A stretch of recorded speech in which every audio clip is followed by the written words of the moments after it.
Thank you. Can everyone see this okay? All right. So I am very happy to be with you all today and really appreciate the invitation. And I am actually focusing a little bit more now on visual art, though I've worked on sound and music quite a bit in the past. And so today's presentation has to do more with visual art than with sound or music, although I'll get a little bit to that later. We are thinking today about art attacks and museum vandalism as potentially a populist response to climate trauma. There are two questions implicit in this title, as I noted in my abstract for this talk. Is museum vandalism by activist groups a populist act? And the second question is, does this come out of a sense of climate trauma? So these are things we can discuss together later as well. I have some ideas about it, obviously, that I'll put out here, but they are still open questions. Because when we think about populism, often we think about far-right groups and governments that draw on that kind of energy as they become authoritarian. And we don't focus as much as on these groups as we do on the far right. So the left populism is something we'll be thinking about today. So my background is started out in German studies. I was working on music as resistance during the National Socialist era, and the ways that that worked to disrupt the sort of narcotic effects of that form of far-right populism, especially in the way that art and music was used and appropriated by the Nazis. So how to interrupt that use of a beautiful tune, for example, or march rhythm or things like that. I have since moved into environmental art, literature, and film, thinking about ways that the arts can interrupt complacency, for example, people being just really comfortable or feeling like we don't have power to do anything. How can art get people engaged? That's one big question I have.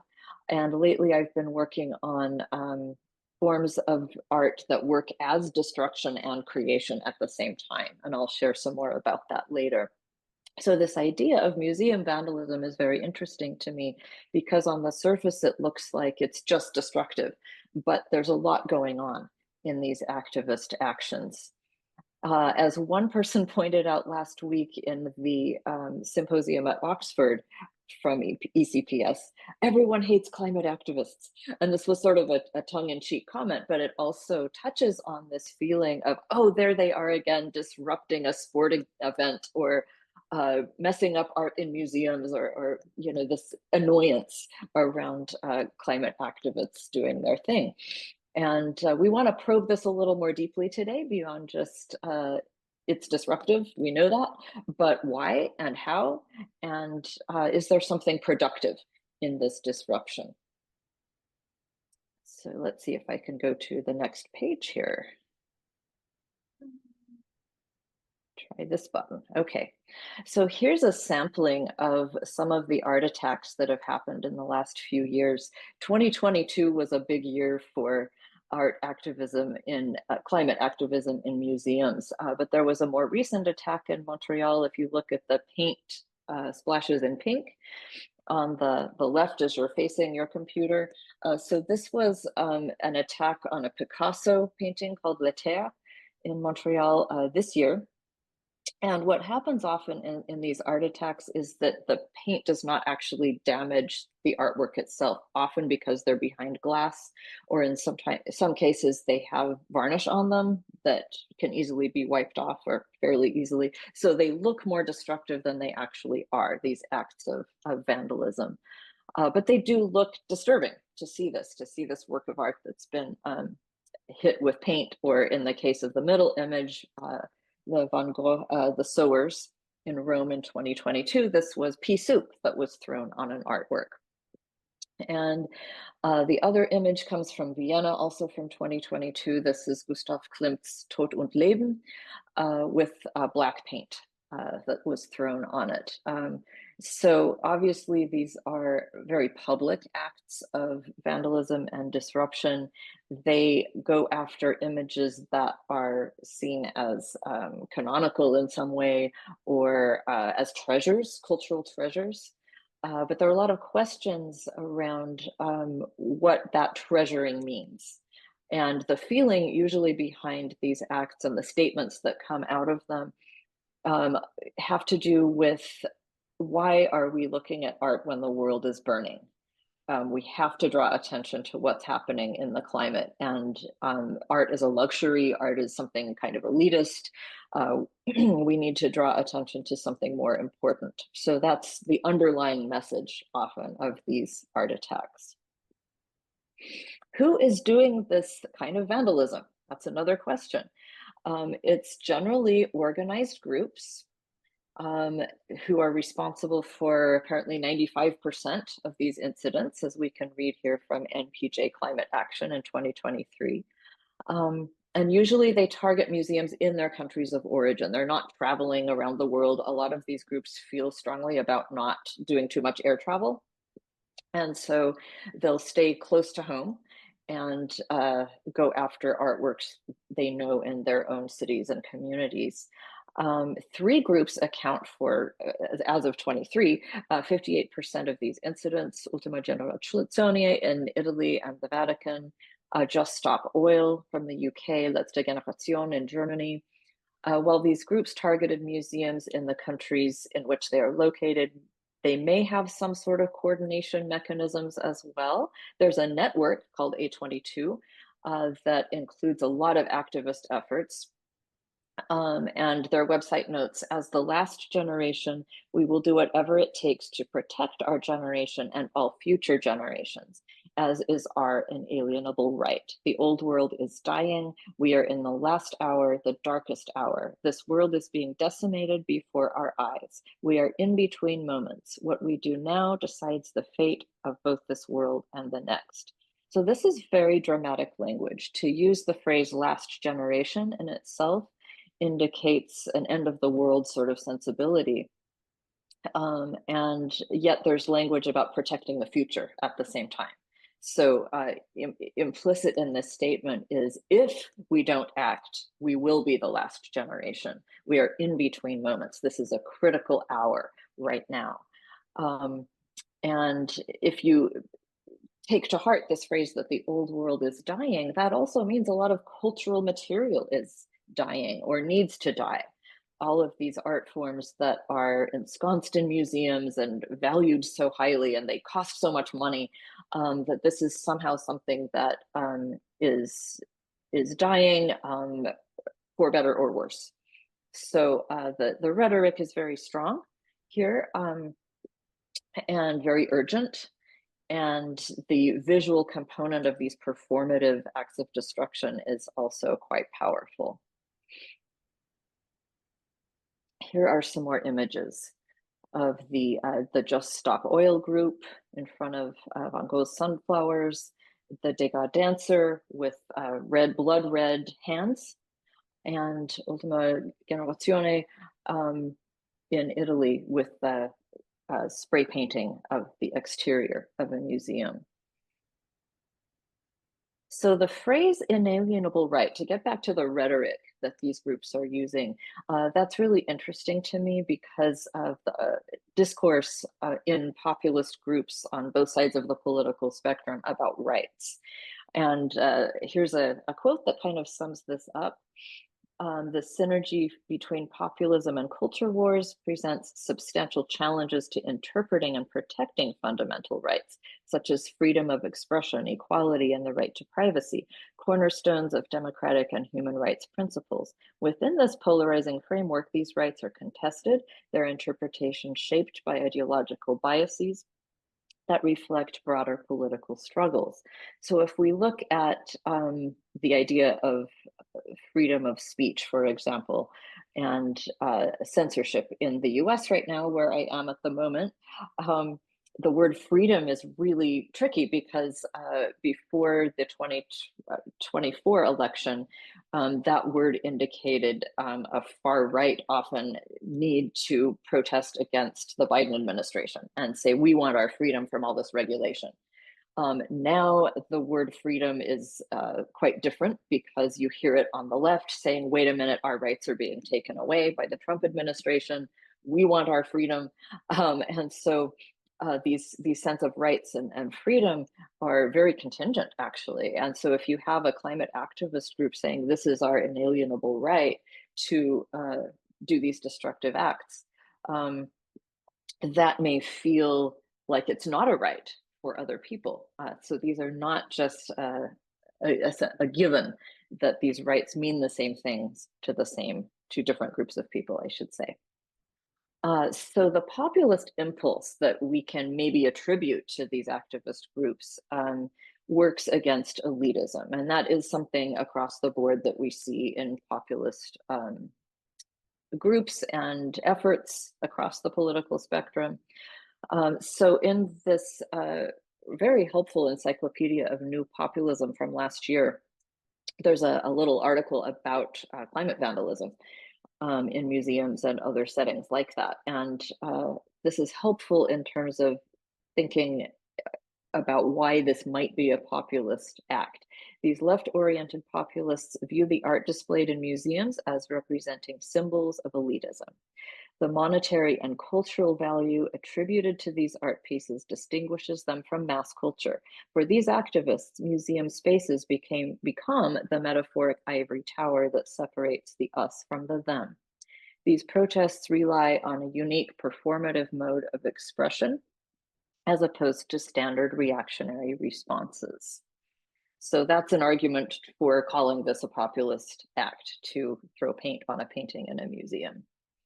There's also something else going on, and this may or may not be part of these acts of vandalism, but even within museums, this is a really important piece of discourse: implicit questioning of anthropocentric museum culture. So museums may look on the outside like they're all about preserving these human cultural artifacts, which they are. But if you talk to curators, if you go to curatorial conferences, you hear mainly about two different things. One is decolonializing museums. What do we do with these artifacts that were taken from cultures without their consent? Whether this was ancient Greece or African countries or South American countries, it's a huge problem in museums that they're still grappling with in many ways. So you hear that discourse. The other discourse is posthumanism, which may seem strange because most of the things in museums are made by human beings. But these are three books that are just three of many resources that the art world is talking about all the time. Rosie Braidotti's Posthuman Knowledge, these handbooks and encyclopedias of posthumanism, Museum Practices and the Posthumanities. What posthumanism means, it kind of has two different strains. One is thinking in terms of humans being entangled with technology. What are we going to look like after we're not quite as human, perhaps, when AI becomes so important to our culture? And hardware extensions of our bodies, perhaps.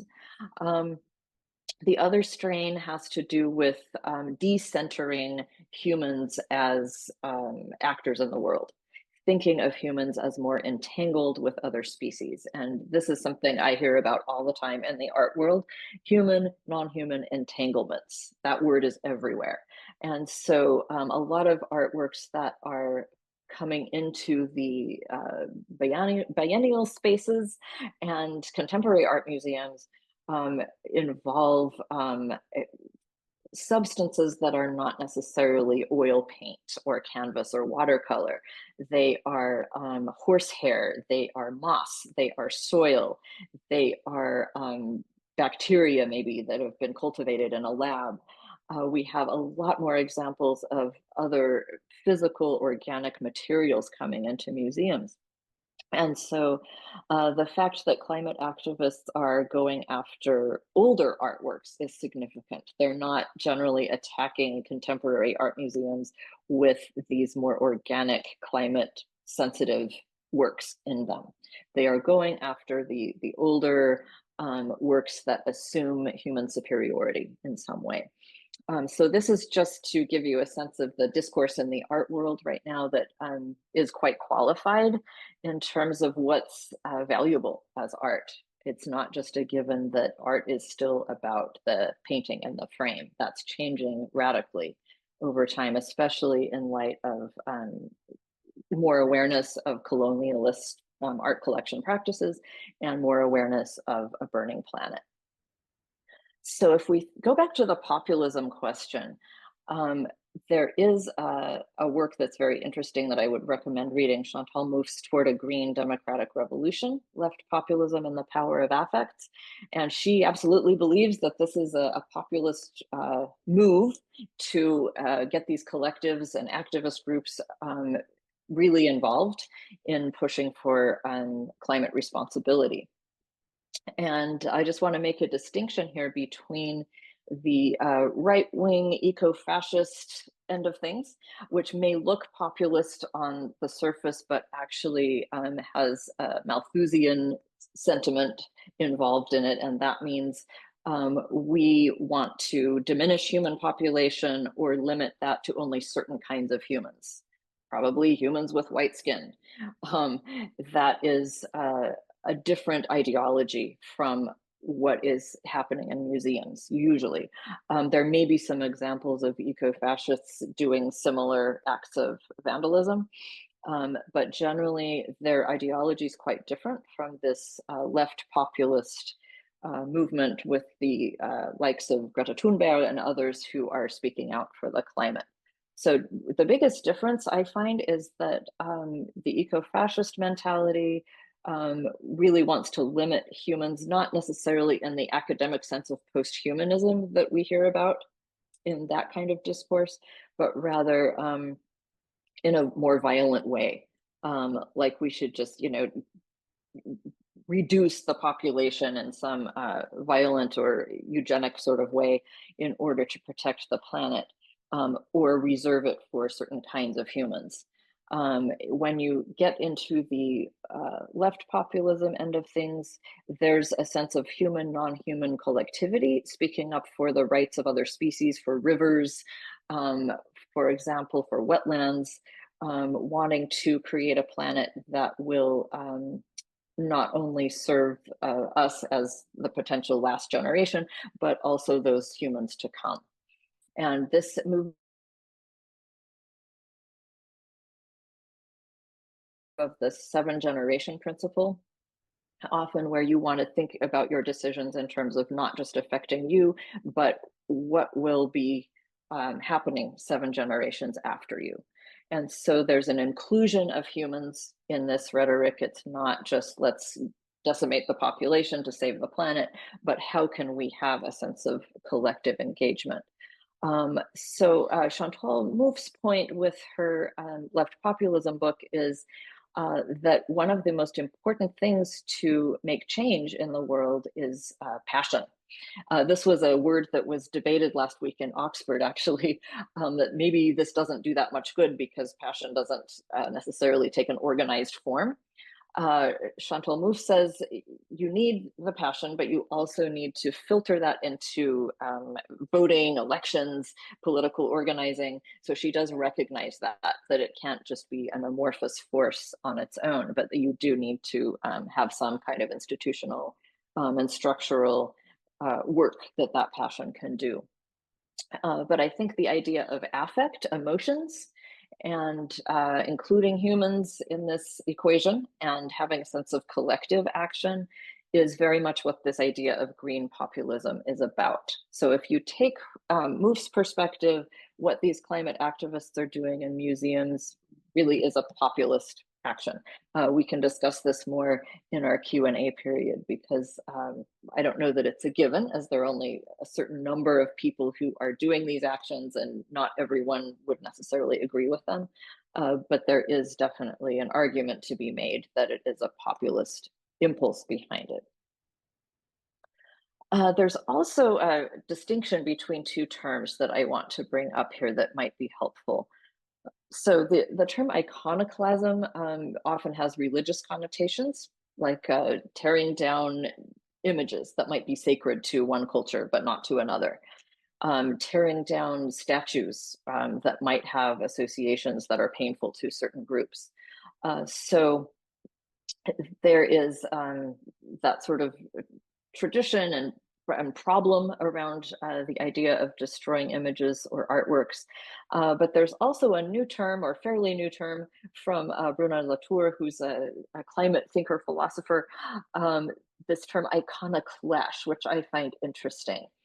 And that has to do with ambiguity that can be actually productive. So here's how he frames this difference. Iconoclasm is when there is a clear intent for the destruction or the demise of an image. Iconoclash is when there is an uncertainty about what is committed when an image from science, religion, or art is being smashed. So even the fact that we're raising these questions about, is this populist, is this based in trauma, which we'll get to in a moment, that indicates that there's uncertainty about these acts of art destruction. That maybe there's something useful in it, maybe it's not the best strategy, but it draws attention to the crisis. Maybe it draws attention also to the young people who are most affected by what will happen in the future and is already happening on the planet. So I like this term iconoclash because it allows for a little less binary thinking about these acts of destruction and lets us question in a little deeper way. One reason this project is so interesting to me is because of my own work with art that works as a form of destruction. So I have a book coming out with a colleague, Beate Schürmacher, in January, it's called the Art After Nature series from University of Minnesota Press. And the book is called Piano Decompositions, the Ecology of Destroyed and Decaying Instruments. And I actually have a decaying harp in my backyard, which you can see in this photo. And we also look at burning pianos, which have been a thing for almost 100 years now in terms of artworks that play with this idea of destruction. And what we looked at in this project that's coming out as a book is the ambiguities around these acts of destruction. Artists have been destroying instruments for a long time. You might think of musicians smashing guitars in rock concerts. What does this mean? Why do people do this? And we started to frame this question in an ecological way, thinking about the post-humanist perspective, decentering the human, but also transforming these materials. So what's happened with this harp, for example, is that it's become a habitat for different insects, spiders who use the strings to create webs. Plants are growing up inside it. Pianos often that are left out in nature, like in a pond on our book cover here, also become habitats for different creatures, and they sound different. You can play on them and they make different sounds that make us think about human culture in a different way. Does it always have to happen in a concert hall or in a museum? Can it be more part of the natural world? Can we play as a more improvisational act with other natural forces such as fire or water or other creatures? And we're also looking at people who are taking instruments outdoors and letting the wind play them, for example, or water. So just re-embedding these materials of instruments in the natural world. So it's not simply an act of destruction, but it's also a transformative act, almost as if these instruments were becoming compost in a way and becoming something new. So this is one reason I've been very interested in these acts of museum vandalism, because they do have a potential for transformation also. How can we draw attention to these artworks we normally take for granted and think about them in a new way and think about the contingency of human culture and how it might become more re-embedded in the natural world? So, what about climate trauma? This is the other question that is implicit in the title of my presentation. Um, so, what is the motivation behind these acts of museum destruction and vandalism? Is it simply to draw attention to the crisis, or is there an emotional component in the activists themselves um, that is so strong that they have this Chantal Mouffe kind of passion behind what they're doing that grows out of being hurt in some way already by the climate crisis? Catherine Stiles has written quite a bit about art and destruction, and she takes a trauma perspective on this. And writes that I want to propose that destruction art is the visual corollary to the discourse of the survivor. It bears witness to the tenuous conditionality of survival, survival itself being the fundamental challenge posed by humanity in the 20th century and to humanity in the 21st century. Here's another book I would recommend on this topic if it's interesting to you, Climate Trauma by E.N. Kaplan, Foreseeing the Future in Dystopian Film and Fiction. Of course, there are so many dystopian films and novels out there, and video games and graphic novels, things that sort of assume that the apocalypse has already happened, and what do we do when we live in it? And so it's really something worth thinking about. What's the drive behind not just museum vandalism, but also all of these works of film and fiction that imagine a world already ended? And it may be too easy to say, oh, it's because everybody's traumatized by the news all the time. But I think there's something to that. I think it can be so hard. For example, in the US this week, looking at this flooding that just happened in Texas, and so many people still missing, and the fact that this was so sudden, and the cutting back of weather forecasting personnel because of our current administration and what that means for these natural disasters. And so even if you're not physically in a natural disaster, like a hurricane or a wildfire or in a tremendous heat wave, you still are confronted with this in the news all the time. And it is wearing, it is exhausting, and it is stressful because you want to help in some way, but it feels overwhelming. And especially for younger people, I think, who are looking at their futures and very concerned. Trauma is an appropriate word to use for that. So that's another thing we can discuss a bit later, is how much that affects acts of destructive activism. And a final note before we take our breakout session here is that I'd like to recommend a film to you, if you haven't seen this already, that deals with activist destruction and art in a really creative way that also allows for some hope. This was actually a film made in Iceland in 2013, so it's over 10 years old. But it still speaks to our time, I believe. So it has to do with a character who is an eco-warrior. She, as you can see in this image, goes after the power structures, literal electric power structures in Iceland. This had to do with the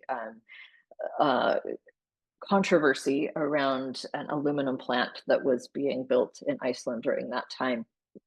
And so the film was very much speaking to that moment, but speaks to our moment as well. So you have a character who's literally going after things, destroying these structures, but she's also a choir director in Reykjavik, and loves her community, and invests a lot in making art, even though she's also doing these destructive acts. And so the ambiguity of that difference is really useful in this film, I think. Behind her, Hatla, the character's name, you can see a couple of musicians. And throughout the film, this roving band of musicians pops up on hillsides, sometimes in Hatla's apartment, along the tarmac at the airport.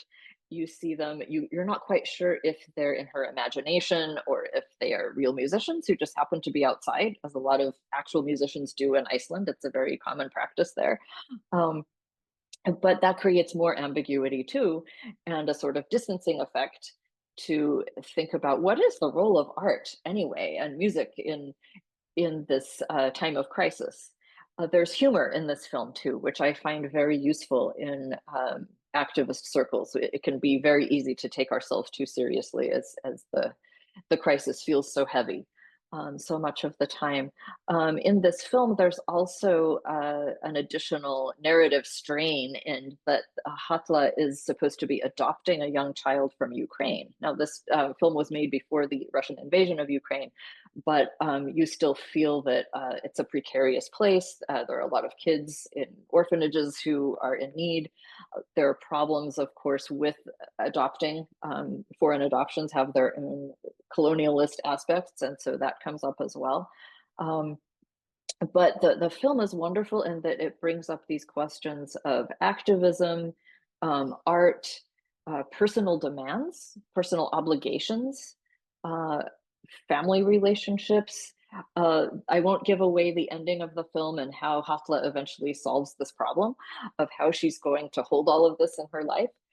But it's quite a wonderful ending. It might be a little improbable, but it really makes me happy to think that there might be some very creative ways that we can think beyond the binaries of art versus destruction, or human beings versus nature, and have more of an entangled way of perceiving all of this.